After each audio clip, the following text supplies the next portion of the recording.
কে নিষিদ্ধ হবে, হাসিনা নাকি আওয়ামী লীগ? এবং সর্বশেষ জানাবো, হাসিনা পালানোর পর স্বাধীনতার সূচকে উন্নতির তালিকায় বাংলাদেশ। এতক্ষণ শুনছিলেন সংবাদ শিরোনাম, এবার বিস্তারিত। কে নিষিদ্ধ হবে, হাসিনা নাকি আওয়ামী লীগ? জাতিসংঘ অনুসন্ধান দলের যে প্রতিবেদন প্রকাশিত হয়েছে, আমার ধারণা সেটি নিয়ে আগামীতে আরও বেশ কিছুদিন আলোচনা হবে।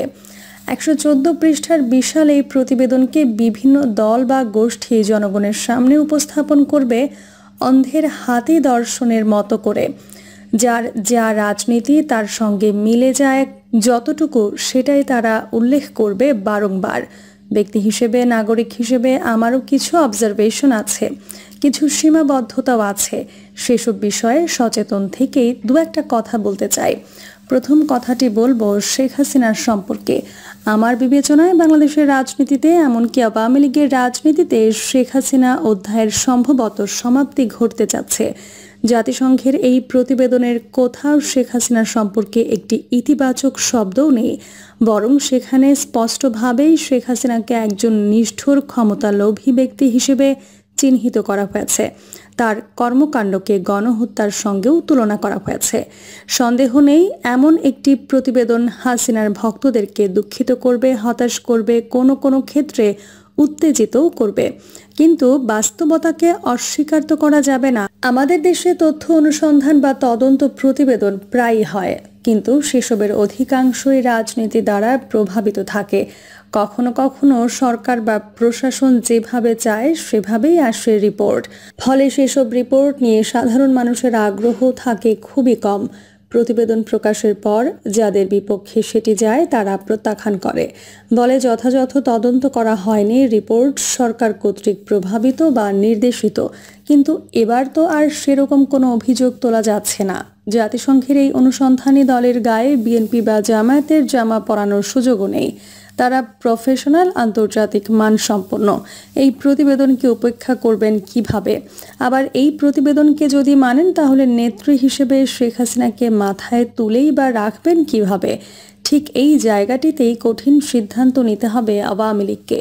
কোনো সন্দেহ নেই, গত 4 দশকেরও বেশি সময় ধরে আওয়ামী লীগ ও শেখ হাসিনার যেন সমার্থকে পরিণত হয়ে পড়েছিলেন।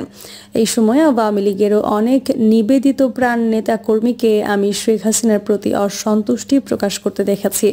তারা বলতেন, হাসিনা ঠিকঠাক মতো দল চালাচ্ছেন না, এই আওয়ামী লীগ আর বঙ্গবন্ধুর আওয়ামী লীগ নাই। শেখ হাসিনার সরকারের লুটপাট কিংবা লুটপাটকারীদের প্রশ্রয় দেওয়া, এগুলো তাদের হতাশ করত, বিরক্ত করত। কিন্তু শেষে আবার অসহায়ের মতো এমন কথাও বলতেন, বুঝি যে এসব ভালো হচ্ছে না, কিন্তু কি করব, এই বয়সে আর কোথায় যাব, যেতেও তো পারবো না। তারা শেখ হাসিনাকে, হাসিনার রাষ্ট্র ও দল পরিচালনাকে অপছন্দ করতেন, কিন্তু অস্বীকার করতে পারতেন না, বিকল্প কিছু ভাবতে পারতেন না।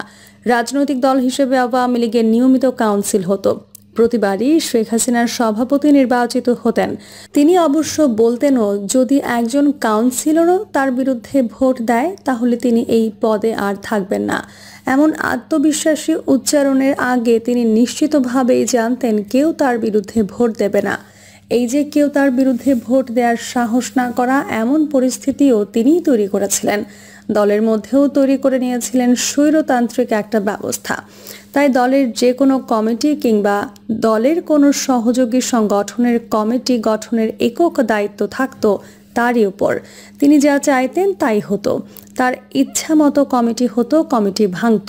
নির্বাচনে মনোনয়ন পাওয়া বা না পাওয়া সেসবও নির্ভর করত তাকে খুশি করতে পারা বা না পারার ওপর।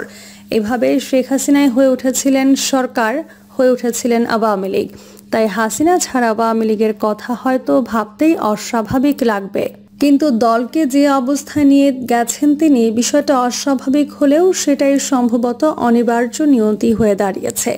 দেশের আদালতে শেখ হাসিনার বিরুদ্ধে অনেকগুলো মামলা এখন চলছে, হত্যা, গণহত্যা সহ সিরিয়াস টাইপের সব মামলা। এসব মামলা এমনকি আদালতকে পর্যন্ত রাজনৈতিক ট্যাগ লাগিয়ে দিতে পারে আওয়ামী লীগের অন্ধ ভক্তরা। কিন্তু জাতিসংঘের প্রতিবেদনকে রাজনৈতিক বলবেন কোন যুক্তিতে? সেটা সহজ হবে না। এরই মধ্যে দেশের মানুষও বিষয়গুলো জেনে গেছে, ফলে মানুষকে উল্টাপাল্টা বোঝানো সহজ হবে না। কিছু রাজনৈতিক দল এখন আওয়ামী লীগকে নিষিদ্ধ করার জন্য বেশ উঠে পড়ে লেগেছে। গণহত্যার দায়ে তারা আওয়ামী লীগকে দল হিসেবে নিষিদ্ধ করতে চায়। তারা চায় ছাত্রলীগকে যেভাবে নির্বাহী আদেশে নিষিদ্ধ করা হয়েছে, আওয়ামী লীগকেও তেমনইভাবে নিষিদ্ধ করা হোক। এ নিয়ে তারা মিটিং মিছিল করছে, বিবৃতি দিচ্ছে। কিন্তু ইন্টারেস্টিং বিষয় হচ্ছে, জাতিসংঘের এই প্রতিবেদনেও কিন্তু কোনো রাজনৈতিক দলকে নিষিদ্ধ করার বিরোধিতা করা হয়েছে। তারা বলেছে কোনো রাজনৈতিক দলকে নিষিদ্ধ করা ঠিক হবে না। সরকার নিজেও একাধিকবার বলেছে যে তারা কোনো রাজনৈতিক দলকে নিষিদ্ধ করতে চায় না। এরকম পরিস্থিতিতে আওয়ামী লীগের সুযোগ থাকবে আবার রাজনীতিতে সক্রিয় হওয়ার। কিন্তু সেই সঙ্গে এটাও মানতে হবে, যদি তারা আবার দেশের রাজনীতিতে ফিরতে চায়, সম্ভবত তাদেরকে হাসিনাকে বাদ দিয়েই চিন্তা করতে হবে। কেবল শেখ হাসিনাই নয়, তাদের সঙ্গে চিন্তার বাইরে রাখতে হবে পুরো শেখ পরিবার, হাসিনার মন্ত্রিসভার সদস্য, এমপি প্রার্থী, কেন্দ্রীয় ও জেলা কমিটির নেতৃবৃন্দ, অনুগ্রহপ্রাপ্ত ব্যবসায়ী ইত্যাদি সকলকেই। সুস্থ রাজনীতিতে ফিরতে হলে তাদের নতুন নেতৃত্ব নিয়ে অগ্রসর হতে হবে। অনেকের কাছে বিষয়টি কঠিন মনে হতে পারে, কিন্তু আমার বিবেচনায় সেটি হবে সহজতর। বরং শেখ হাসিনাকে নিয়ে অগ্রসর হতে চাইলেই বরং বিষয়টা প্রায় অসম্ভব হয়ে দাঁড়াবে। শেখ হাসিনা এখন আওয়ামী লীগের জন্য অনেকটা সেই হাতল ভাঙা সুটকেসের মতো, বয়েও নেওয়া যায় না, ফেলেও রেখে যাওয়া যায় না। হাসিনা পালানোর পর স্বাধীনতার সূচকে উন্নতির তালিকায় বাংলাদেশ। ফ্রিডম হাউস রিপোর্টে স্বাধীনতার সূচকে সবচেয়ে বেশি উন্নতি করা দেশগুলোর তালিকায় স্থান পেয়েছে বাংলাদেশ। সংস্থাটির বাৎসরিক রিপোর্ট বলছে, গত বছর কর্তৃত্ববাদী শাসকেরা দুনিয়ার দেশে দেশে তাদের হাতকে আরও শক্ত করেছেন। তাতে বিশ্বজুড়ে মানুষের স্বাধীনতা চর্চার অধিকার আরও কমেছে। এর মধ্যেও দক্ষিণ এশিয়ার দেশগুলো কয়েকটি ক্ষেত্রে আশার আলো দেখিয়েছে। রিপোর্ট মতে 2024 সালের স্বাধীনতার সূচকে সবচেয়ে বেশি উন্নতি হওয়া 4 দেশের মধ্যে 3টি দক্ষিণ এশিয়ার দেশগুলো হলো বাংলাদেশ, ভুটান এবং শ্রীলঙ্কা।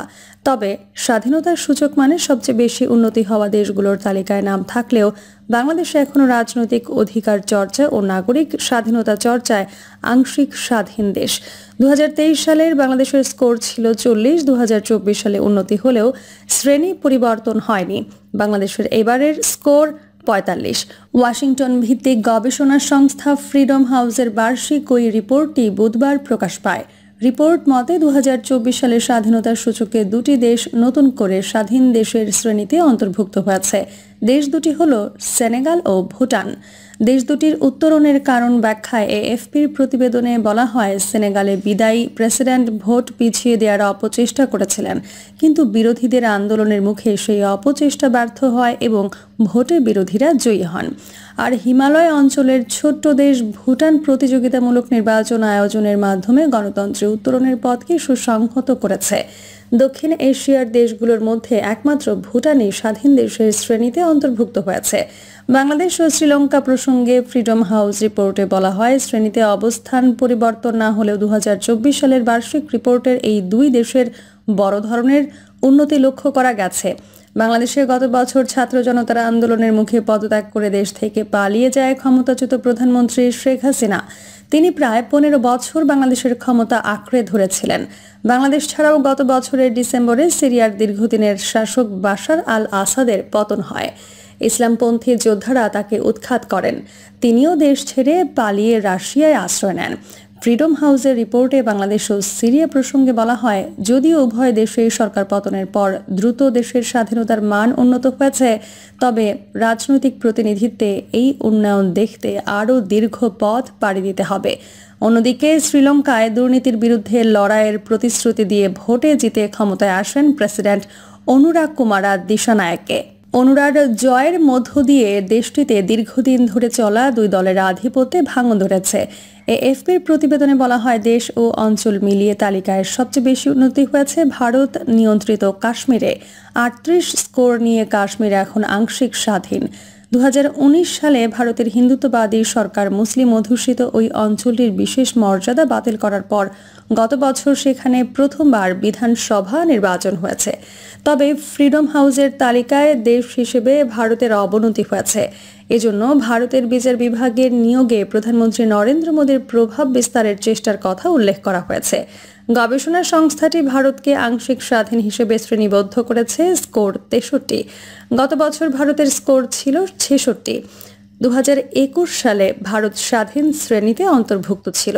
2024 সালে স্বাধীনতা সূচকের সবচেয়ে বেশি অবনমন হওয়া 4 দেশ হচ্ছে এল সালভাদর, হাইতি, কুয়েত ও তিউনিসিয়া। এর মধ্যে এল সালভাদর ও তিউনিসিয়া আংশিক স্বাধীন। প্রিয় দর্শক, এই ছিল এখনকার সর্বশেষ সংবাদ। আপডেট সব সংবাদ পেতে চ্যানেলটি সাবস্ক্রাইব করে বেল আইকনটি ক্লিক করে রাখুন।